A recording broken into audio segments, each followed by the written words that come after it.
Support for your public radio station comes from our members and from Bob Johnson Auto Group, proud supporter of Connections with Evan Dawson. Believing an informed public makes for a stronger community. BobJohnsonAutoGroup.com.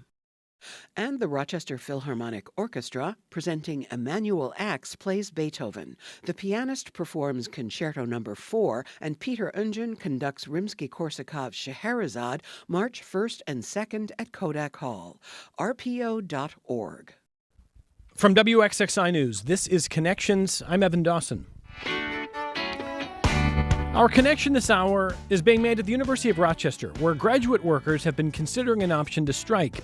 Hundreds of graduate workers are ready to picket if the university delays signing an agreement that would allow graduate workers to form a union. According to some of the leaders of the proposed union, roughly 1,700 graduate workers across all 3 U of R campuses earn as little as $15,000 per year. According to their press release from earlier this week, the workers are also citing health insurance and, as they put it, a lack of support for international students and insufficient protections against discrimination and harassment. For years, we've seen similar movements on campuses across the country. Sometimes universities remain silent on the matter. On other occasions, institutions have argued that, essentially, these workers receive both typical pay and the path to a Ph.D. or other credential, and that holds significant value. The National Labor Relations Board has sided with graduate workers, including in a case from last summer. The NLRB findings state that receiving academic credit for work performed does not preclude a finding that students are employees are under the NLRA, the National Labor Relations Act. And if students are employees, they have to be paid, not just with academic credit. But now there are already signals that the new Trump administration could reverse that finding. Just 24 hours ago, here's how USA Today reported a significant change under the new White House. Quote, the National Labor Relations Board's acting general counsel rescinded a memorandum issued by his Biden administration predecessor that said they viewed college athletes as employees. Now, this is college athletes as employees of their schools under the National Labor Relations Act, end quote. I spoke with 2 Rochester-based employment law attorneys this morning. Both said that we are now in a time of extreme uncertainty. One said that before long there might not even be an NLRB, and at minimum they view protections for graduate workers to be on shaky ground given some of the early Trump decisions. Here's how The Hill characterizes changes in the new Trump administration to labor law.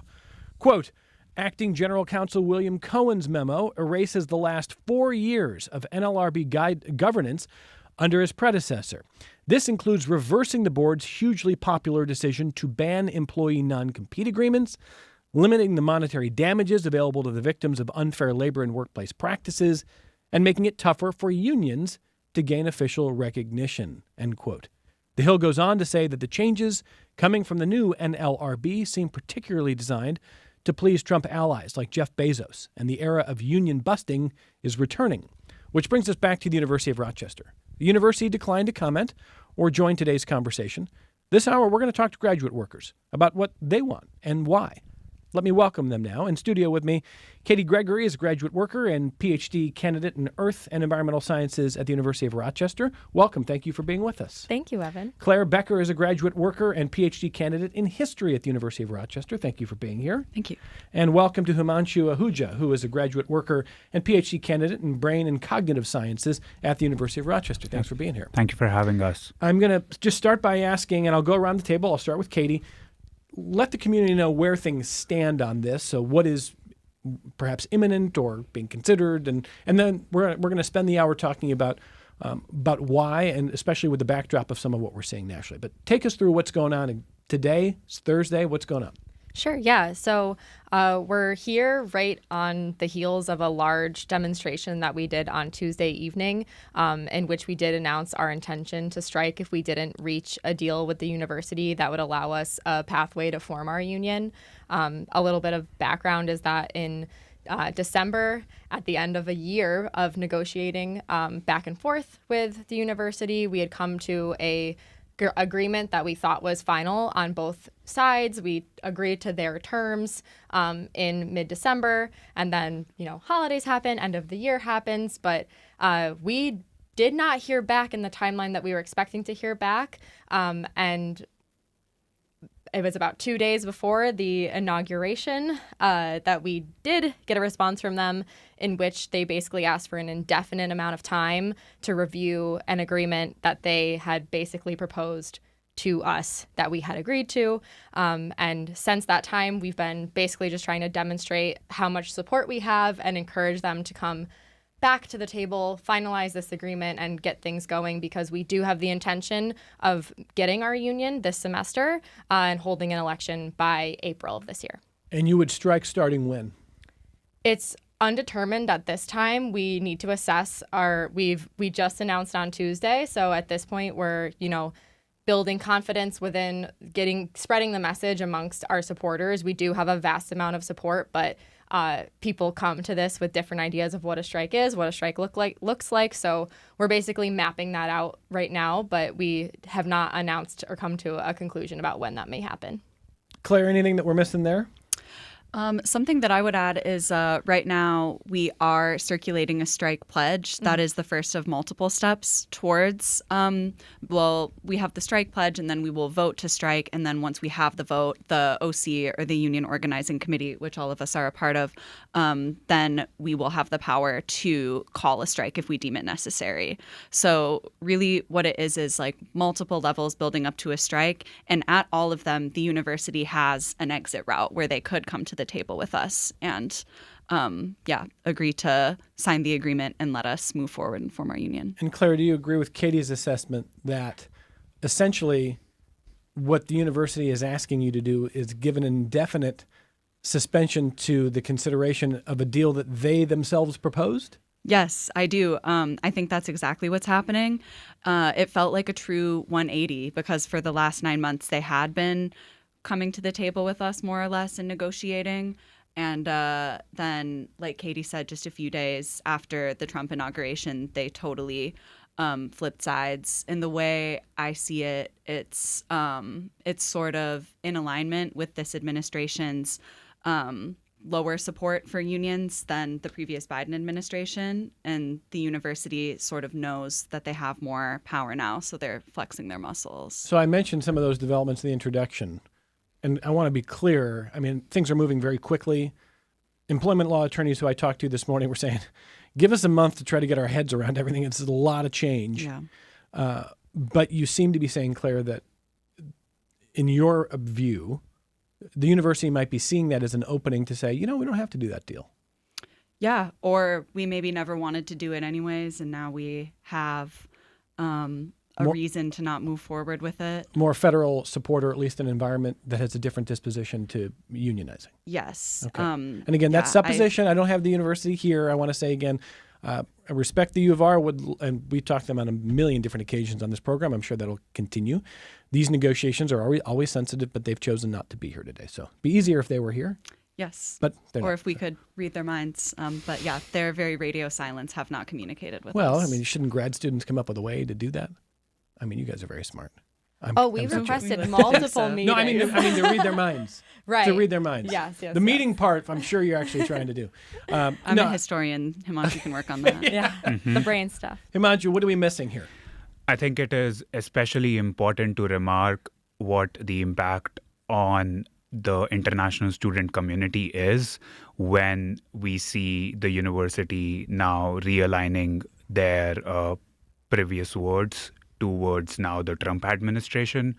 And it is extremely disheartening to see that the university has been just radio silent on any of the issues regarding Trump's executive orders and how that might impact international students. Okay, so, and again, I want to say this conversation has come together pretty late in the process. We appreciate everyone being involved with it who is here today. The university did not have anyone available. I don't know if they did, that they would be here. They have not been talking this week that we've seen coverage on other outlets, but that is certainly an invitation we will continue to extend to the leadership at the University of Rochester if they choose to do that. And let me try to at least, Himanshu, let me follow that point here and at least try to represent what I think they might say, or at least what an observer might wonder, which is this. Instead of saying, yeah, well, the University of Rochester saw the new Trump administration and they're going to be pretty anti-union and they didn't have to do a deal and they're just taking advantage of that, I think some people might say that that's cynical. What's actually happening is we are at a time where we're going to see funding cut to we're already seeing it, to higher ed, to all kinds of different programs, to research institutions. And maybe the University of Rochester just wants to kind of get the full landscape of things before finalizing any long-term agreements, because everybody is rocked by big changes that are coming from Washington. I agree that there are, these are tumultuous times, and we are seeing things in terms of higher education that we haven't seen before. It is extremely important to see, though, that graduate students are not a priority in any of these discussions. And this is not the first time that has happened. And this vulnerability just extends furthermore to international students. And I just think that if the university really, really cared about the graduate workers and international students who working tirelessly to keep the research going, even with this landscape, we should be on the table, and we are not. Okay. And Claire, what would you say to that? The argument that the university is in a hard spot because higher ed across the country is understanding that funding can get cut for any number of reasons, research institutions, and they're not really feeling like we can make any big plans right now. What do you think? I would say it does seem likely that the university is in a hard spot, but graduate students are in an even harder spot. Sarah Mangelsdorf, I think, is going to be fine with her fat salary. But the rest of us depend on these funding sources that are getting cut. Like a lot of people, especially in the sciences, rely on funding from the NIH and other government institutions. And without that, we're feeling more precarity and vulnerability ever in our positions. And we see this as a time that instead of standing against us, the U of R could stand with grad students and try to sort of protect us and support us through these political changes. Katie, you want to add to that? Yeah, I wholeheartedly agree with what my colleagues have said. I would also add that they've had ample opportunity to communicate such upheaval to us. If they said, hey, you know what, we are drowning in all of these executive orders. We, like you were saying, the people you talked to earlier this morning, like they wish they had a month to catch up with things. That was not what was communicated to us. It has not been communicated to us. They refuse to take our meetings, and I think it's hard for us to find, certain sympathy in that way of when they're blocking any true option for communication, that we just have to, we are going based on our own assumptions here. So, yeah. Yeah, and I want to say to the audience here, whether you're listening on WXXI or Finger Lakes Public Radio, WEOS 89.5 FM, or watching on the WXXI News YouTube channel, or listening on the mobile app, we're going to have conversations very soon about a lot of these sort of individual splinter issues. Non-compete is a big one. And we've seen a lot of movement in direction of getting rid of non-competes in recent years. And that could pretty quickly be reversing. Student athletes, as I mentioned, so there's a lot to cover. We're sticking with this subject this hour, but if you have feedback as our guests talk about their positions in these negotiations, I think you need two parties to negotiate, but whatever you want to call it. It's 844-295-TALK if you want to call the program toll free. 844-295-8255. 263-WXXI if you're calling from Rochester. 263-9994. You can email the program connections@wxxi.org. I should say similarly, we're going to talk to higher ed institutions, about research institutions, about what it is that is changing, whether it is research funding, different streams of funding, threats, etc. There's a lot happening right now. So we'll take some of your feedback in just a second here. One other point on this is I just want to make sure that our guests explain a little bit about what it is they're asking for. I don't know that the university thinks that what you're asking for is unreasonable. Again, I don't want to infer anything, but you all clearly feel like what you're asking for is reasonable. So what is it that you want? I'll start with you, Katie. Yeah, I think actually if we could even take a step back from that, I think it's important before we talk about what we want to talk about who we are and what we do, because I think there's a lot of misconception amongst like the broader Rochester community when they hear, okay, grad students are looking to organize, form a union. A lot of people have the idea of like college kids ages 18 to 22 taking classes. That may be their perspective of what a student looks like. I just want to be clear that Ph.D. students, we are working full time. A lot of us are starting in our, working the majority of our 20s, working 5 to 6 years. I will hopefully be done at age 30, but that's not accounting for all of the people who come in as later in life learners. We have people that come in as parents with families, and the things that we're doing, the services we're providing for the university include teaching, mentorship. We're running labs in the STEM fields. We're running writing workshops, and we're also providing research. You mentioned the wonderful reputation that the university has as an R1 research institution. We are arguably the backbone, and we're also helping pull in funding. So that's a little bit about who we are and what we do. Also important to say, to Himanshu's point, that about half of all grads are international students. And the things that we're asking for are to be compensated fairly. Basically, none of us make a living wage for the city of Rochester. A lot of people make far, far below it. So wages are one, but beyond that, including protections for international students, healthcare, in addition to what we have negotiated up until this point in time. And ultimately, this seat at the table that's been echoed amongst everyone here, it's important for us to have a say. And like you're saying, especially when we don't know what the future holds, especially maybe over the next 4 years, and rather be just bottom of the totem pole reactionary. We would hope to be proactive and be able to be up there representing ourselves to the university and getting our voices heard. In terms of pay, your release earlier this week mentioned that some graduate workers get paid as little as $15,000. Correct. Is there an average that graduate worker pay? We've done that analysis. I don't know if we have it for the current year, but it did seem like mid to upper 20s. Okay. And it's important to note that that is pre-taxed. We are paid in stipends, and it's not necessarily the same as like W-2 wages that a lot of people are familiar with. Okay, so if you want to go from mid to upper 20s on an average, what should be the baseline? Living wage in Rochester is $44,000. So 44 at a almost minimum. no one is making that right now at the U of R. Is that what you're asking for at a minimum, 44, or is it higher? We haven't agreed upon, that would be something that we're looking right now to just get straight up recognition as our union. Once we have a union established, we would go into negotiating a contract, and things like that would be taken up. We did have an effort a couple years ago prior to this formal union push, in which we were asking for, I believe at the time, something like 36 to 40,000.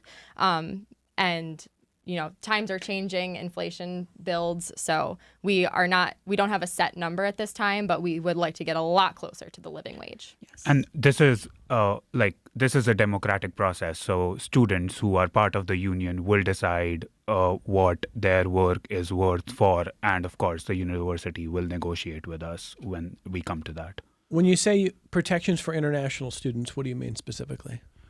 So, to remark, I would refer to what some of the protections that Syracuse University won in their graduate student union.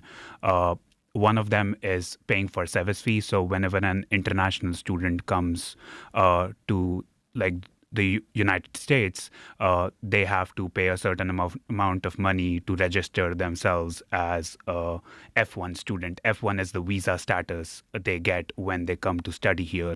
The second thing that they set aside a fund for at Syracuse University after they won their union was to get paid time for students who are in like involved in some sort of immigration proceedings. And this is just the monetary aspects of it. There are aspects of it which are legal. Union can provide legal support to students who find themselves in some sort of a fix with their administrative needs or with their professors. And lastly, it is also about the community that the union has filled, which was lacking since after COVID within the university. The current temperature or the current feeling among the PhD students is to keep their head down, get their PhDs, and get out. And that is not what nurtures a space where PhD students feel comfortable doing the best research they can. And the union basically filled that gap, and it is continuing to fill so as we gain more and more support. And I think people will be wondering, because there have been unionization efforts at campuses across the country in recent years, are there campuses where grad students, grad workers are making 45, 50, 60? The answer is yes, right? Absolutely. Yes. A lot of it is, of course, based on cost of living. Like, I don't think it's fair for us to sit here and maybe reference something like, Columbia or California. right. Boston. Institutions, right. In some of these major metropolitan areas. But we have done actually analysis to try to do some referencing to universities that are in around the same living wage in Rochester. Okay. So 44K in Rochester, again, and that's one part of the ask here. It's money. It's not the only thing, as they've been explaining. But what you're asking for is not unheard of elsewhere, is the point. Yeah. And if anyone's wondering, also, that number that we're coming to is based on the MIT living wage calculator for Rochester. All right, let me get some phone calls. Tom in Rochester first. Hi, Tom. Go ahead. Are you there, Tom? Listen through your phone, not the radio. Tom is late because he's listening on the radio. I'll come back to you, Tom. Maggie in Rochester next. Hi, Maggie. Go ahead. Hey, first and foremost, I want to say thank you so much to the graduate students that are engaging in this campaign, especially the international students. They're taking a really huge risk to try to improve not only their working conditions, but working conditions for everyone in Rochester. U of R is the biggest employer in the Rochester metro area, and they are sort of the standard bearer for how employment relations are going to go under the Trump administration. If they are allowed to not sign their own agreement and to sort of voluntarily acquiesce to these threats that are coming in about funding and about erosions to the NLRB, that's going to have an impact on every worker. Hang on one second, honey. And every worker in this city. As you can hear, I'm a mom. I'm also a graduate worker. I started grad school when I had a 9-year-old daughter and 8-month-old twins. And as a parent of 4, I'm still finishing my graduate degree at 40, right? So I'm a homeowner. These are not kids that are there living on their parents' money and having fun. These are adult workers without whom these universities cannot function. There are so many classes taught by graduate workers at these universities that when our undergrads leave and go to get letters of recommendation and they are told you have to get one from a tenured professor, they can't find one to write for them because so many of their classes were taught by TAs, right? So our entire economy, so much of that is anchored in the U of R, and the U of R cannot function without these workers. And they're trying to treat them as though they are expendable children when they're absolutely not. So this fight is a fight that these workers are taking for themselves, but they're also taking it for all of us. And I am profoundly grateful for the work that they're doing. Maggie, thank you for the phone call. Anything that the workers here want to add to that? I just want a round of applause for Maggie here. Mama 4 finishing out her degree. Thank you so much for your comments. That was wonderful to hear. We're glad to be here talking about it. Let me get back to your phone calls here. Thank you, Maggie. Chad in Cayuga. Hey, Chad, go ahead. Hey, thank you very much. I'm curious about the economics of grad students. Now, they have to pay tuition. I've got a couple of grad degrees, and I had to pay tuition for those. Is that still true or not? Hang there for 1 second, Chad. So we've had a couple of emails to this effect as well. And the emails sound kind of like Chad's question, which is, if you're a grad worker, and say you're teaching a class, does that mean that your tuition goes down? Are you paying tuition? Do you get an academic credit? How does it work? It varies, I think, a little bit on a case-to-case basis. Many of us do get tuition waivers, but that can change depending on whether you have external funding. I know an international student who has a grant from her home country to be here, and because they are paying for her school, she does pay tuition. That's not everybody's case.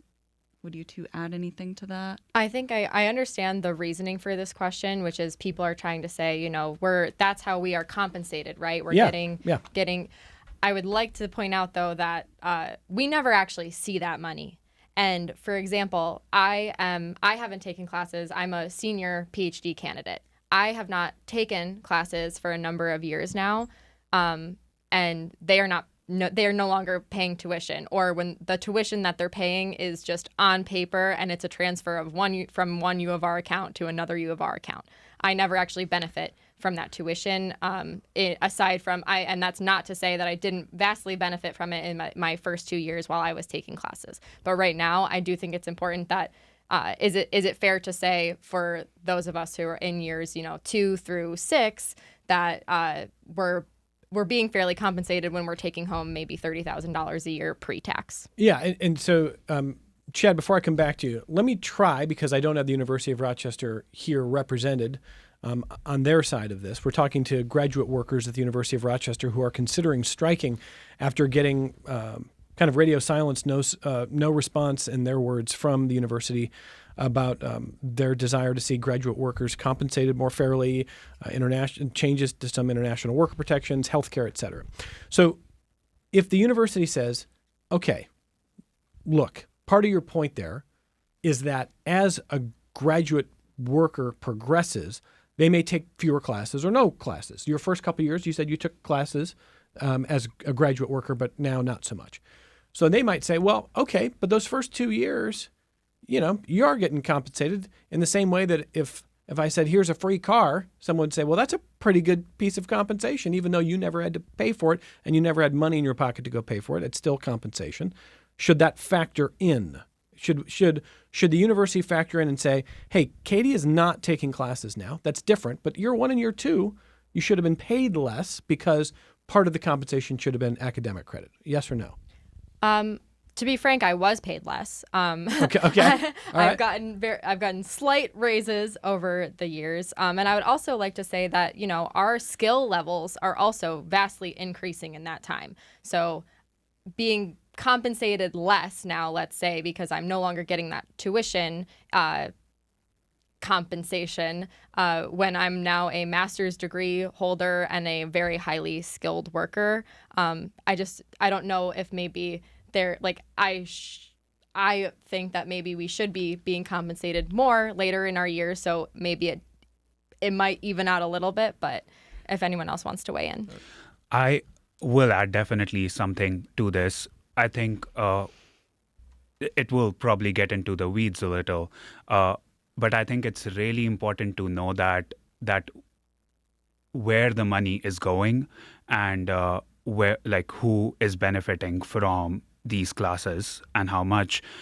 When a student enrolls in a course, an undergraduate course, they pay $1,600 per credit. If you do napkin math, for 20 students in a class for a 4-credit course, that amounts to around $100,000. Graduate students who are teaching the entirety of that course make around $2,000 for that entire semester by teaching that entire course. And that is 0.5% of that total course. The point here is that if higher ed costs are going up and more, do the graduate students ever see the benefit of that large chunk going towards them? And I think that is not the case. Claire? Yeah. Something that I would like to add to is that more I mean, this is about numbers. If I could share a little bit of my personal story, in the history department, our baseline pay is about $24,000. That has not changed since 2004. I teach 2 classes right now. I tutor, 2004? I mentor. Yeah, don't quote me on that exact year, but it is the But early roughly 2000s. 20 years. Yeah. Okay. It's been a long time. Okay. And above that, like I'm spending time outside of teaching, preparing for my class, meeting with students in office hours. And the university at this moment does not consider that work. I'm an independent contractor. We all are. None of us are considered workers, or like, essentially what I'm trying to say is that we are doing all of this important work for the university, as Himanshu and Katie have said, and working many people above 40 hours a week, even when they have children, and working jobs in addition to trying to finish their degrees. And the university is essentially saying to us, you're not a worker. You don't have the right to unionize. So I think it's both about pay and about our rights. Okay, fair enough. And let me just ask Chad if he wants to jump in, and then I'll come back to your other phone calls. We got a lot of phone calls. You guys have inspired a lot of talk today on this. Claire, if the university said, okay, your point on poverty level, I think you said 44,000 in the city of Rochester, based on the numbers we have, right? Yeah, So, the MIT or calculator. that's, I guess, what I don't want to misphrase it. Living wage, 44,000. When you said $44,000 in the city of Rochester would be enough to get to a level of a living wage or outside of the poverty line? What was the? It's based on cost of living, Cost- but we don't have to hang on that number too Okay, harshly right now. I know. I'm just like I'm playing a negotiation here. So if the university comes in and says, "Okay, we're going to pay graduate workers $44K, unless you are taking classes, and then it'll be 35, then it'll be 30, then it'll be 36, whatever. 44 will be the baseline. Anybody who's getting academic credit still, we're going to count that as part of compensation. That's what we'll do." What would you say to that, Claire? I would say these are all specifics that we aren't getting into yet because the university hasn't even agreed to come to the table and negotiate with us. These are all things that we would deal with when we have a contract and when we have a signed union agreement. In that regard, you are much better than the university that you come here and do those negotiations with us. I would love if they would have this conversation. I'm just trying to imagine what it might sound like in that room. But part of what our guest is saying is they would like to be in that room too. So, okay, let me get back to Chad. Anything I missed there, Chad, before I go to other callers?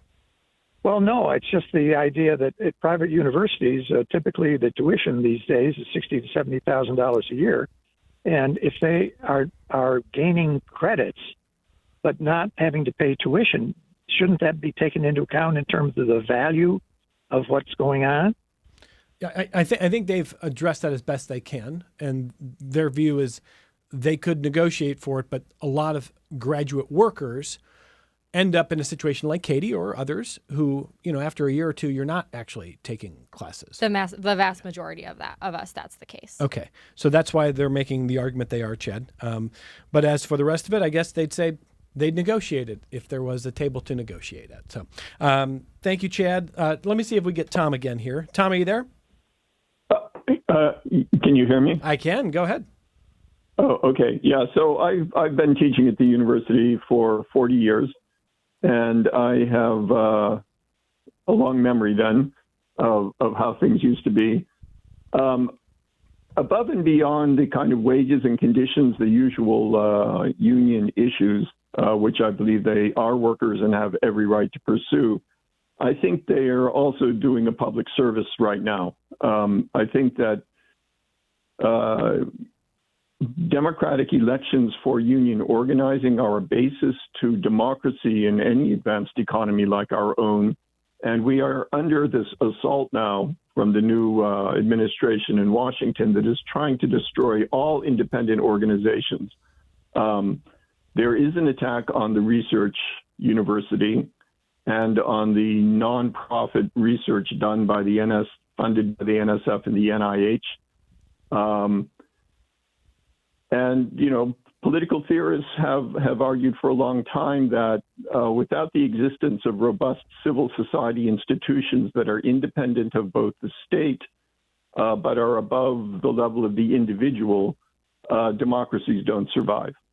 So I hope to see a resurgence in union organizing throughout the economy, but particularly at research universities, where research in the public interest on issues like infectious diseases and cancer and things like this are not necessarily profitable for private corporations to do the research on. And most research does have a basis in publicly funded research, and these are the workers who are doing that work. I would also like to point out that the way universities are currently set up, there is a tendency to perpetuate the class system, that depending on the income of your parents, you enter graduate school with more or less student debt. And so they're paying that off as well as trying to live on whatever they're being paid now. And when they finish their PhD, most will face years of working as adjunct instructors or contract faculty before they can, a lucky few will land a tenure-track job. So if we can't support students who are taking a huge sacrifice to the income they could be earning in the private sector, we're destroying the future of our own economy. And I think that it's in the interest of every member of our society to weigh in and to pressure places like the university, which are nonprofit institutions that do not pay taxes. And so they have responsibilities to the community more generally, to pressure them to just let the students have a democratic vote and not to kind of preemptively submit to the executive orders coming out of Washington.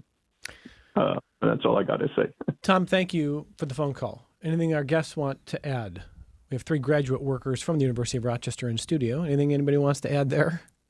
Have you been hearing from professors like that? Do you feel support on campus? Yeah, faculty have been very supportive, and I would say that was well put. Thank you for calling in. Tom, thanks for that call. I'm late for our only break. I will say, to Tom's point, Tom hopes to see more union organizing across sectors in this economy going forward. And the likely outcome of at least policy is going to make that harder. One example is, as was reported yesterday, the new NLRB under the Trump administration has already moved to roll back some of the limitations on what companies can do when workers want to organize. One example is, look at Starbucks, you look at Amazon. It was a pretty common tactic to organize meetings where they'll play videos or they'll have seminars on why it's a bad idea to form a union. And under the Biden administration, the NLRB said that's union busting. You cannot do that. That's over the line. That's prohibited. Already the Trump administration has said that's going to be allowed again. So there will be more pressure on workers, and there will be more conditions that make it harder, not easier, at least for the next 4 years. That doesn't mean it's impossible, I don't think, but it definitely means it's going to be harder. And that's why we are going to be talking about this across sectors. So, Tom, thank you for that phone call. Let's get this only break of the hour. We'll come right back with Katie Gregory, Claire Becker, Himanshu Ahuja, who are graduate workers at the University of Rochester. Support for your public radio station comes from our members and from Great Thai Consulting, providing management consulting services to help support not-for-profit organizations. Services include C-suite staffing support, executive coaching, and business and fund development. More at greatthaiconsulting.com. This is Connections. I'm Evan Dawson. Our guests this hour are 3 graduate workers at the University of Rochester. You might have seen coverage this week of their situation. They are talking about striking. They want the chance to form a union, and they want to negotiate with the University of Rochester for higher pay and better benefits for graduate workers. And we're talking 1,700 roughly workers at the University of Rochester. They feel that the university their description is that those negotiations have essentially stopped entirely, and that there is no back and forth happening anymore. We have invited the University of Rochester to join us. They did not have a ton of time today. I'm not doing any PR for anybody. I'm just telling you this conversation came together a little later in our process than normal, and they did not have anyone available. They haven't commented on the record that I've seen this week, but they are invited to do that if they want to come talk about this issue when it is convenient for them. So in the meantime, before I get back to phone calls, a number of listeners are asking, Katie, you mentioned health benefits, and listeners want to know, do graduate workers get health benefits to begin with? So actually, as a result of earlier advocacy, again, before we were formally pushing for a union, I was part of the grad student leadership from basically in my entire time at the U of R. So the advocacy body that was a grad student government.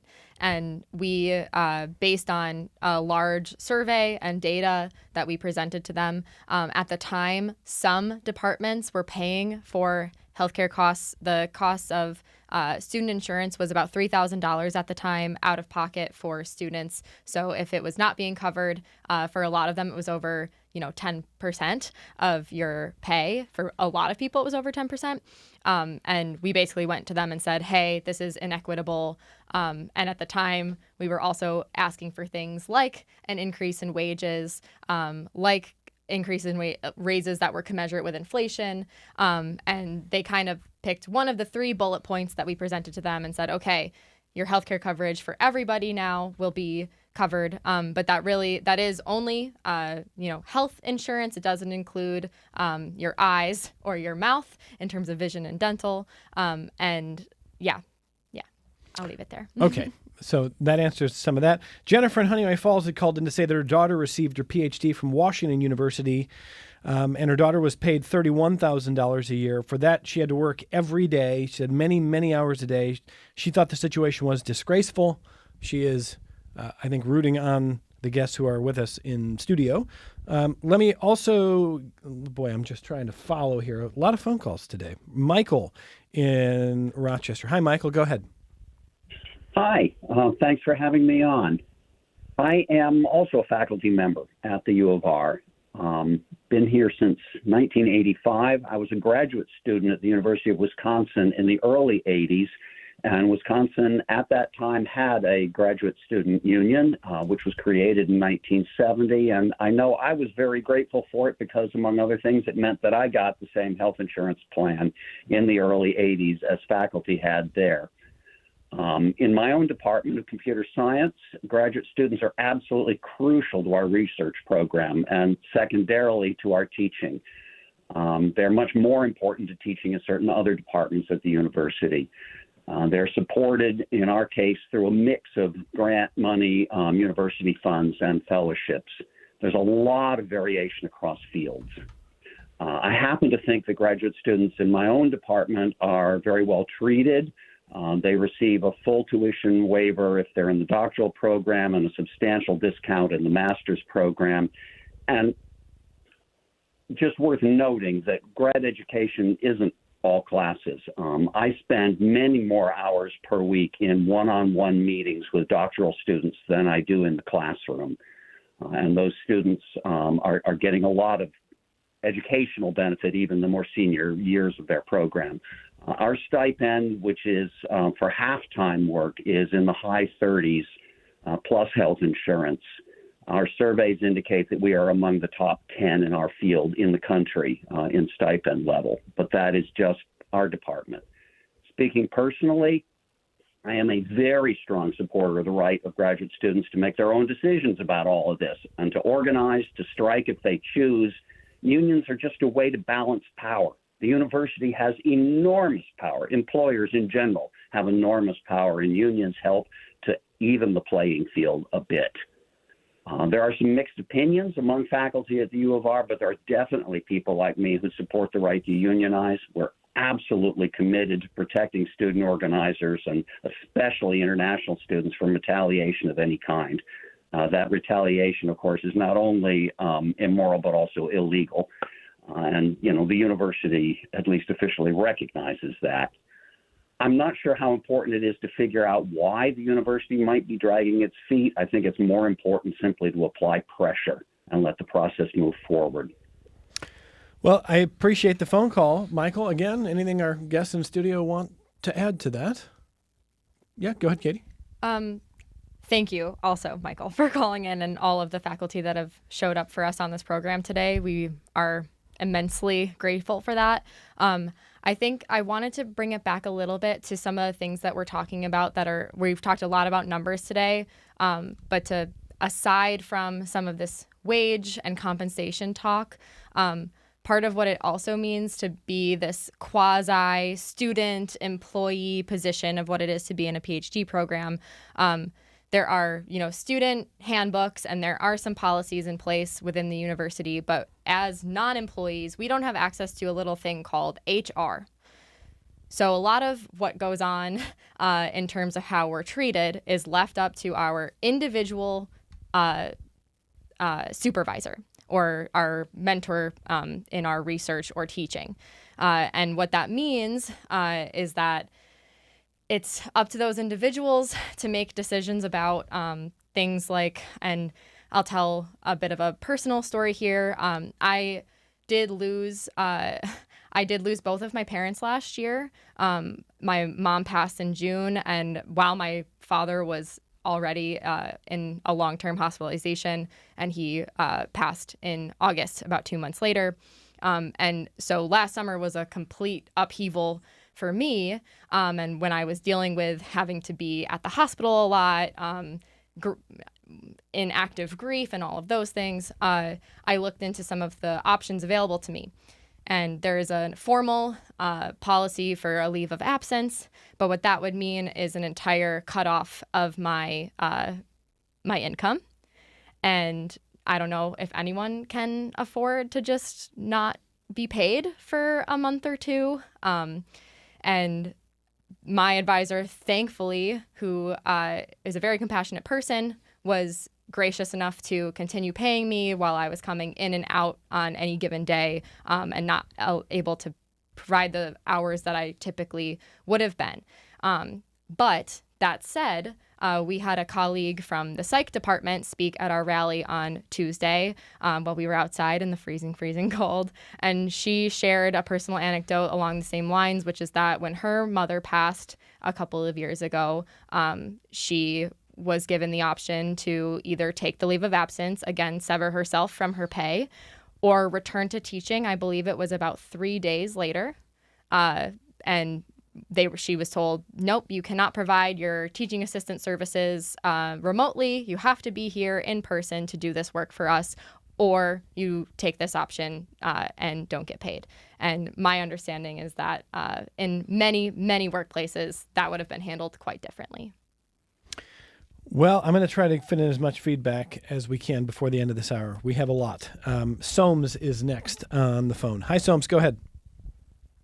Hi. Can you hear me? Yep. Go ahead. Great. I just wanted to say I'm calling in. I'm an undergraduate student at the University of Rochester, so different from graduate students, as they've explained. So I'm just a student full-time. And I just wanted to call in and say that, at least in my experience, I think that myself definitely and my classmates are ready to support you all grad students in whatever shape this union push ends up taking, whether that's a strike, which is what it's looking like is possible right now. I'm sure that we're ready to support you, including in like walking out and not going to our classes if need be, so that we don't break the picket line. Because I think, as others have said, without graduate student TAs and researchers and instructors and lab leaders, the undergraduate experience at U of R would be materially worse. And so, like, as undergrads, we work a lot alongside or under graduate students, and I think they really just deserve to be treated as humans. Like people should be able to go and grieve without worrying about losing everything. But yeah, I just want to call in and say, like, I think myself and my classmates are down to support you in whatever way is possible, and if you need anything else, just to ask us. We're here. Yeah, thanks for that phone call. I want to clarify again, our guests have been saying that there's not a date yet set for a strike. There's nothing is imminent. It is an option they are considering. But I don't want people leaving this conversation thinking it's this weekend or it's Monday. There's still some steps before that point. Fair, everyone? Yes? Absolutely. Okay. Okay. But Soames, thank you for that context from an undergrad student. Let me get George, who I think is a grad student. Hi, George. Go ahead. Hey, yeah, I am a grad student. I am also involved with this same campaign. But, I just wanted to speak a little bit to what the administration backing away from this agreement signals. I consider it a failure of leadership. And to me, what it communicates, whether we think it's backing away or stalling or whatever, it's telling us that they will not be advocates for us, and that they will not be advocates for us, kind of in the shadow of the Trump administration, that they are willing to sort of give a green light to all these policies, coming from the executive branch now. And, we're not really actually asking them to advocate for us exactly. We're asking them to, to stand by their prior statements that they believe we have a right to do this, and to basically get out of our way and just let us advocate for ourselves. Well, and let me just jump in, George, because I appreciate the call. We're going to lose the hour here, and I want our guests, and I'm sure they appreciate your call there as well. Is there something that could move this forward productively? Let's close with that idea here. Is there something that could happen next that would start to improve this relationship and put you on a different path? I think if the university steps up and comes to the negotiation table and signs the agreement that they agreed upon in December, that moves the process forward, and we can have a peaceful union election this semester. No strike necessary. Well, we are ready if need be, but no strike necessary in that case. Yeah. Okay. So that's where things stand here. And I want to just invite a future conversation. Yes, University of Rochester, to be fair, of course, they're invited here. And I hope that in the future, with a little more time and notice for everybody, we could all sit down together and do this. You're all welcome to do it right here in the studio if you want. I know it's been tough to find time to hear back, but that's an open invitation.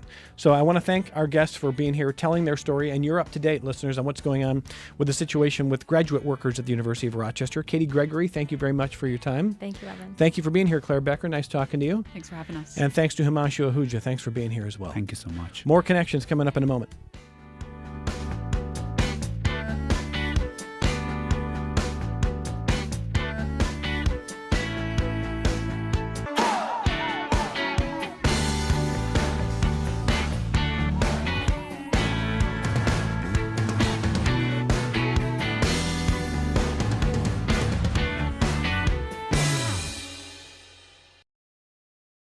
This program is a production of WXXI Public Radio. The views expressed do not necessarily represent those of this station, its staff, management, or underwriters. The broadcast is meant for the private use of our audience. Any rebroadcast or use in another medium without expressed written consent of WXXI is strictly prohibited. Connections with Evan Dawson is available as a podcast. Just click on the Connections link at WXXInews.org. Support for your public radio station comes from our members and from Mary Cariola Center, proud supporter of Connections with Evan Dawson, believing an informed and engaged community is a connected one. MaryCariola.org.